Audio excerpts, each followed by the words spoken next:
Bonjour les petits chats, j'espère que vous allez bien. Je reviens aujourd'hui avec une nouvelle robe, la robe Lola ou la robe Minute, tellement elle est rapide à faire et j'espère qu'elle vous plaira autant qu'elle m'a plu de la réaliser pour vous. On va commencer par s'occuper des pinces du devant. Donc les pinces du devant, soit vous les faites directement, vous pliez le tissu et vous épinglez, mais moi j'aime bien être sûre de mon coup, donc du coup je les retrace avec un stylo blanc. Je vais épingler en pinçant mon tissu endroit contre endroit. Je viens piquer et je viens faire mourir ma couture dans la pointe de la pince. Une fois que vous avez fini de piquer vos pinces, vous allez venir les repasser pour bien rendre votre travail nickel. Et je vous conseille de repasser en mettant la pince vers le bas du vêtement. Donc, une fois que vous avez fait ça, vous allez passer à la poche. Donc la poche, comme d'habitude, on en a fait des poches maintenant. Vous allez plier sur tout le contour de la poche sur 1 cm. Vous allez venir épingler la poche sur le devant au niveau du pointage sur la pince et vous allez piquer sur tout le pourtour de la poche à 0,2-0,3 cm du bord, une petite piqûre nerveuse en fait. Vous allez laisser tranquille le devant pour quelques instants et vous allez passer au dos. Il y a 3 parties, pourquoi ? Parce que ce sera par là que vous allez enfiler votre robe. Donc il y a 2 parties hautes et une partie basse. On va s'atteler aux parties hautes maintenant et vous allez faire en fait l'ouverture. C'est très simple, vous allez plier 2 fois sur 1 cm les parties qui vont former le milieu de votre dos. C'est pour ça que ça ressemble beaucoup à la Bianca de ce côté-là. Vous allez fixer vos plis à l'aide d'une couture à 1 cm du bord. Et pour bien aplatir votre travail, je vous conseille toujours de bien repasser une fois que vos coutures sont faites. Vous allez venir épingler endroit contre endroit le haut du dos et le bas du dos. Et vous allez voir la partie basse, elle est courbe. Pour cela, vous mettez un peu plus d'épingles que d'habitude, mais tout se passera très bien. On vient piquer à 1 cm du bord avec une couture droite et on fait un point zigzag. Je vous conseille qu'une fois que vous avez réalisé votre point droit et votre point zigzag, de venir aplatir votre couture et de la coucher vers le bas. Et une fois que vous avez fait ça, pour la maintenir, vous pouvez faire une surpiqûre à quelques millimètres du bord pour bien finir votre dos. Vous voilà avec votre dos terminé, donc on le repasse bien et on va reprendre le devant. Donc à ce moment-là, vous prenez des épingles et endroit contre endroit, vous allez assembler les côtés de la partie haute de votre robe et les épaules. Donc à ce moment-là, n'oubliez pas de bien maintenir les pinces vers le bas. Vous venez piquer à la machine avec un point droit et un point zigzag, ou sinon si vous avez une surjeteuse, c'est merveilleux, mais n'oubliez pas de bien terminer vos coutures. J'aime bien trouver des astuces qui me font gagner de précieuses minutes. Donc pour faire les coutures du côté et les épaules, je garde tout sous la machine et en fait je viens présenter la partie suivante à piquer tout de suite après que ma première couture soit terminée. Lorsque vous avez fini votre point zigzag ou votre surjet, vous retournez votre vêtement et vous venez bien ouvrir vos coutures pour rendre le devant nickel. Vous voilà avec la partie haute de votre robe bien avancée, donc on va passer aux manches. Vous allez faire un petit repli sur 1 cm.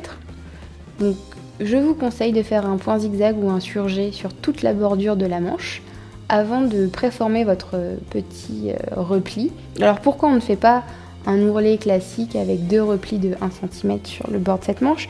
C'est juste parce qu'elle est courbe et que pour vous faciliter la vie, on a été sympa et on vous a fait juste un petit repli pour une propreté facile et rapide d'exécution. L'ourlet de la manche fait, vous allez venir créer la manche en repliant endroit contre endroit cette dernière. Et vous allez venir l'épingler sur ces quelques centimètres qui forment le dessous de la manche et faire une piqûre droite puis un point zigzag pour le surjet. Avant de vous lancer à l'assemblage des manches au corps, faites un petit coup de repassage au niveau des coutures et lancez-vous. Vous allez venir épingler l'emmanchure. Pour l'assemblage de la manche sur le vêtement, il y a un devant et un dos. Quand vous allez avoir votre manche, si vous avez bien reporté tout l'écran du patron, il y a 2 crans qui vous indiquent en fait le devant de la manche et le dos. Et si vous ne l'avez pas fait, quand vous regardez votre manche préformée, en fait c'est la partie la plus creuse qui se trouve sur le devant. On va commencer à assembler cette petite manche sur l'emmanchure et je vous conseille de commencer par en fait la couture de dessous de la manche et celle du dessous du vêtement et ensuite de passer directement à la tête de manche et de répartir ensuite les épingles et le tissu sur tout le contour de cette emmanchure. Une fois l'épinglage terminé, vous allez passer le tout sous la machine avec un point droit puis un point zigzag pour bien maintenir la manche sur le vêtement car c'est une partie qui sera quand même souvent sollicitée. Nous passons maintenant à la jupe. Donc la jupe,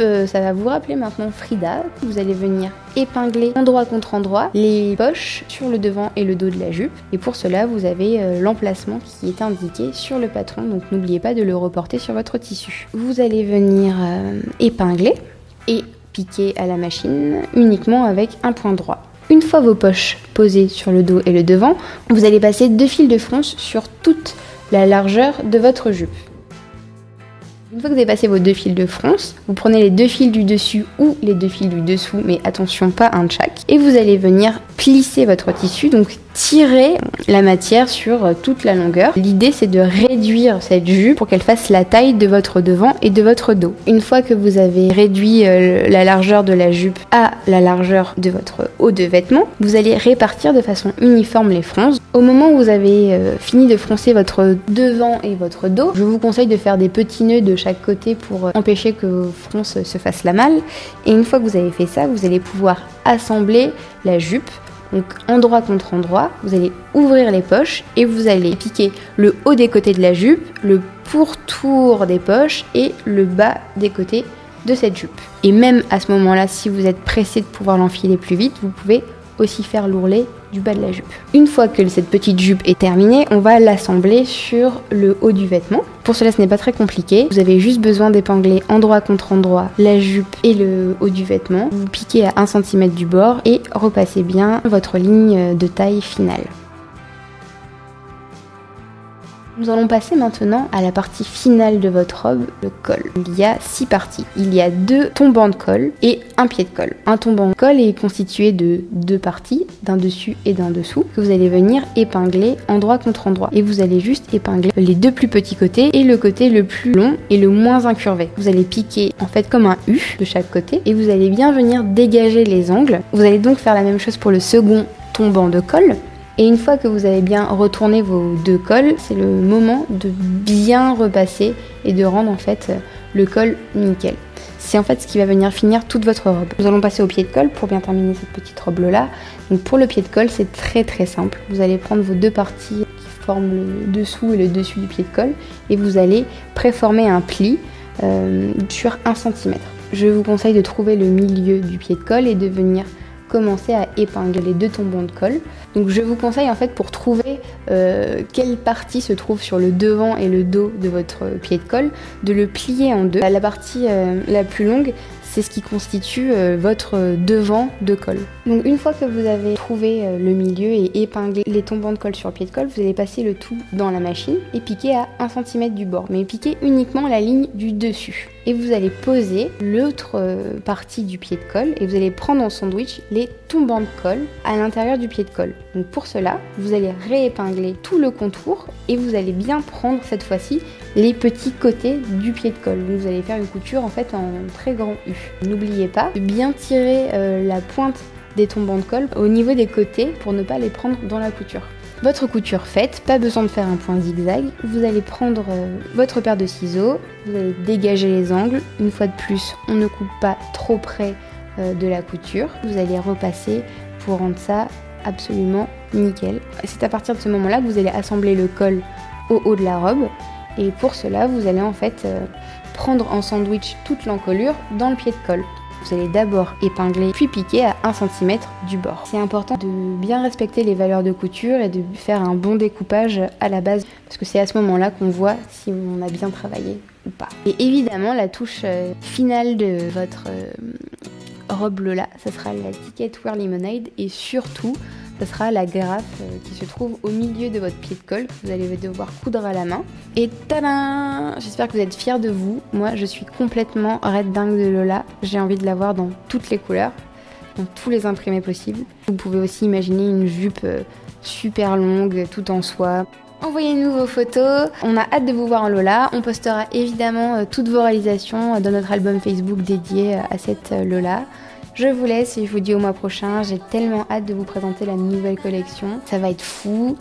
Je vous dis à très bientôt et prenez soin de vous.